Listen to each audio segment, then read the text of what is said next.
All right, so we're about ready to talk about a hand that happened on the final table of a 40K Triton event, mystery bounty event. At this point, I'm pretty big chip leader, and I've been, catching pretty good hands. I've been pretty much in control of the table.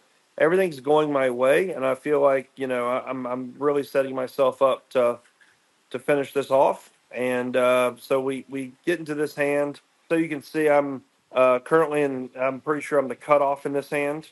So you're going to have mid positions, going to open, and I felt like I had some information on this player, which turned out to be completely backwards. Every time he had a big hand, I attacked. One thing I will say is when you're on a feature table, it's always good to have a spotter, someone that's telling you hands and telling you what's going on the table. I didn't have that. I was just kind of flying by the seat of my pants, which playing this big probably is not very intelligent. I felt like I had a pretty good read on the table, anyways. I wake up with a hand of King Jack here, and I decided to make a call. Now, it's an easy call being chip leader in position. I get to play a lot of pots. I get to put a lot of ICM pressure on my opponents. So, I can call with a very, very wide range of hands, and my opponents generally aren't opening that wide. So I'm going to have a range advantage on a lot of small, medium flops where, they're going to have mostly higher cards in their hand. But being the chip leader, I get to venture out and play a much wider range. And then the small blind comes along. Now, the small blind, I think this is a min raise open. He can come along, pretty wide as well, being three handed. So we get a flop of 3, 4, 7. So on this flop, I feel very confident that the initial raiser didn't connect with it. He's either going to have an overpair or he's going to have complete air, probably giving up more often than not, given ICM. The problem is when I'm wrong, I've balanced the playing field. I've taken away my chip edge. When you're at a final table, having the chip lead is so valuable because you can do so many things. And I really read my opponent as having a hand like ace king, ace queen type, or a vulnerable hand where he didn't have any part of this board, and I could take it away from him later. First up, when he's looking up at the clock like that, he's looking at a clock that tells us how many big blinds, how many players are left, etc. He's looking at how many big blinds we all have. That should have been my first indication. To be honest, I don't want to give away too much information, but that should have been my first indication that he's got a pretty strong hand and he's willing to play this hand.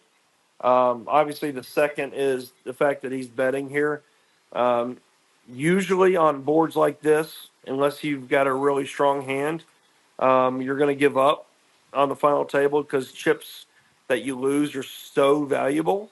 So I should have known right away that he's got a hand of tens plus, jacks plus, something along those lines. He doesn't really have ace king much anymore. Um, but as you'll see, I sit here and I pause for a long period of time. And I missed to make the bet. I don't know how, but I did. And this is just me, I guess losing focus on what was going on. And then I just quickly called once I realized it was my turn. But I'm sitting here actually thinking, waiting for him to make a decision. Somehow I missed his decision. But then I snap, make the call real fast. And this sets me up to really bomb off the rest of this hand in a very bad way. We had played a hand previous that he checked. He continued on pretty strong when an ace came on the board and it scared him. Or I'm sorry, yeah, he continued when he had aces. And this time he checked. I didn't think the queen really scared him that much, but he does have hands like tens and jacks that would have continued here, but it would give up. I really felt like he didn't have as strong a hand. Again, I was misreading him at this point. But the whole point of this hand is I took away my chip advantage I had at the table and put myself in a really bad spot. So I checked back on the turn because the queen's not going to really help what I'm trying to represent either. So I'm really hoping for a low card to come in. If a low card comes in, I'm going to do something stupid and put them all in. If it comes with a high card again, I'm actually hoping for a king or a jack, and I just somehow check it down and win.